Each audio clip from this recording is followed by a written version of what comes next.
गुरु आनंद महिला प्रतिष्ठान बीड आणि प्रयास फाउंडेशन मुंबई यांच्या संयुक्त विद्यमानाने सोमवारी 29 जूनला सकाळी 9 वाजता शिवाजीनगर येथील सरस्वती विद्या मंदिर येथे शाळकरी विद्यार्थ्यांना मोफत वह्या वाटप करण्याचा स्तुत्य उपक्रम उत्साहात पार पडलाय। या कार्यक्रमाचे उद्घाटन पूर्णवादी बँकेचे अध्यक्ष सुभाष जोशी यांच्या हस्ते करण्यात आलं, तर कार्यक्रमाच्या अध्यक्षस्थानी लोकाशाचे संपादक विजयराज बंभे होते। या सामाजिक उपक्रमाचं आयोजन गुरु आनंद महिला प्रतिष्ठान बीडच्या अध्यक्षा सीमा ओस्तवाल यांनी केलं होतं।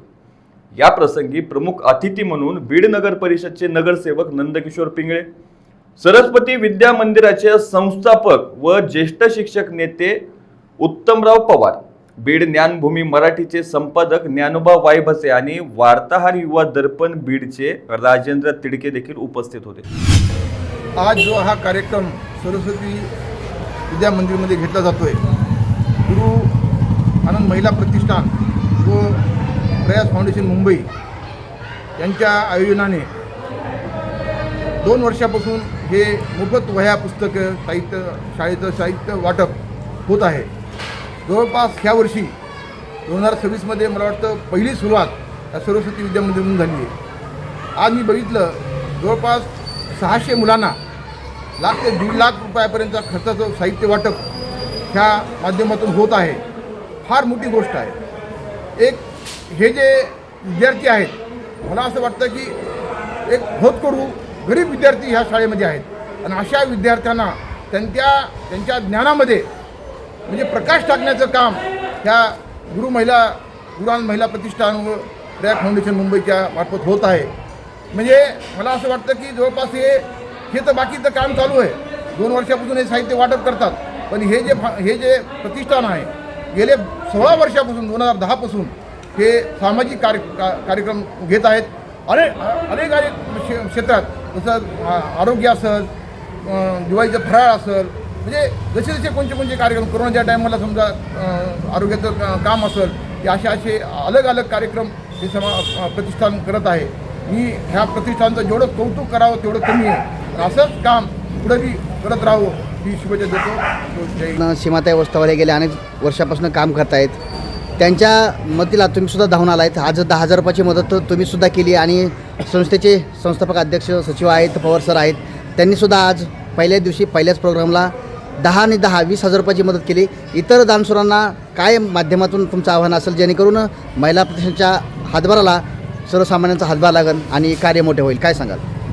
माझं असं म्हणणं आहे, काही 2 प्रकारचे लोक असतात। एक धनाटे लोक असतात, त्यांनी स्वतः दिलं काही हरकत नाही, ते काम करतात सामाजिकमध्ये, तो काही विषय अलग आहे। पण मी शिवाजी ओस्तवालचं बघतो, अशा काही म्हणजे ते धनाटे नाहीत, पण एक चांगल्या ह्याच्यामध्ये ते हे करतात। पण एवढं काम करत असताना ते सामाजिक धार्मिक कामात ते अग्रेसर आहेत। पण अशा ह्यांना किती केलं तरी अवकाश म्हणजे कमीच पडत असते। तर मला असं वाटतं की असे जे चांगलं काम करत आहेत त्या कामाला असं जर सरळ लोकांनी जर मदत केली तर त्यांचाही उत्साह वाढेल आणि ते चांगल्या प्रकारचं काम करू शकते।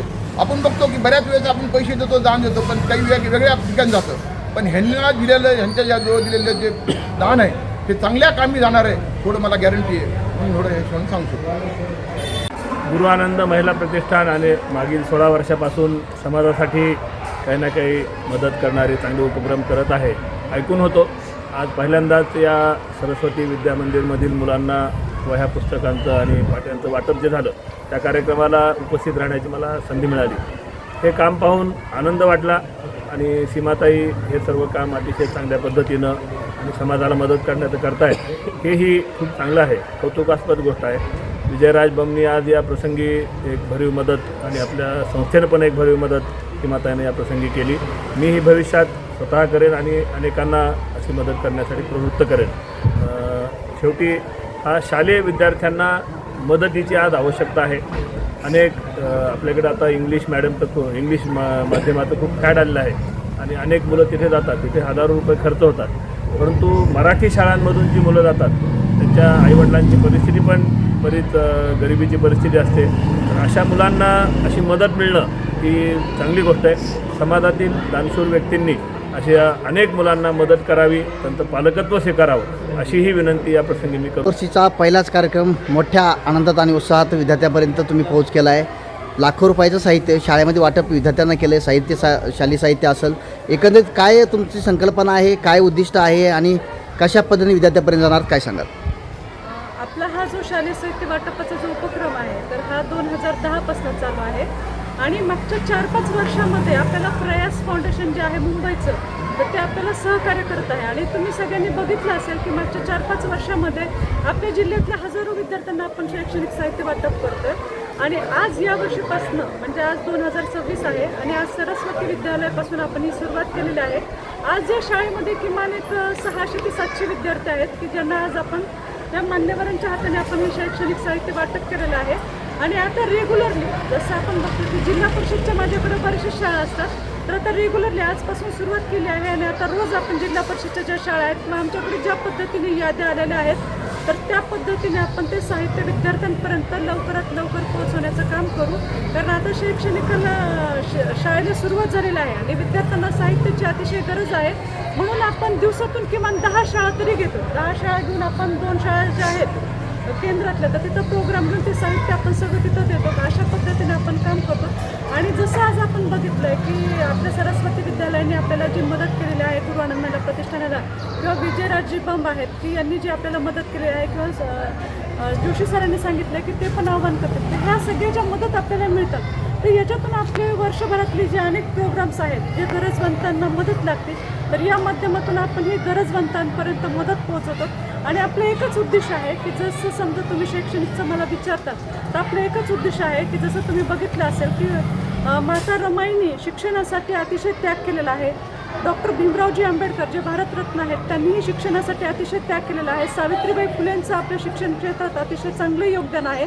महात्मा फुलेंचं फार मोठं योगदान आहे. आणि असे जे अनेक महापुरुष आहेत की त्यांनी शिक्षण क्षेत्रात फार मोठं योगदान दिलेलं आहे. आणि सगळ्यांचं असं म्हणणं आहे की जर एखादी घरातली जर स्त्री शिकली तर पूर्ण घर शिकतं.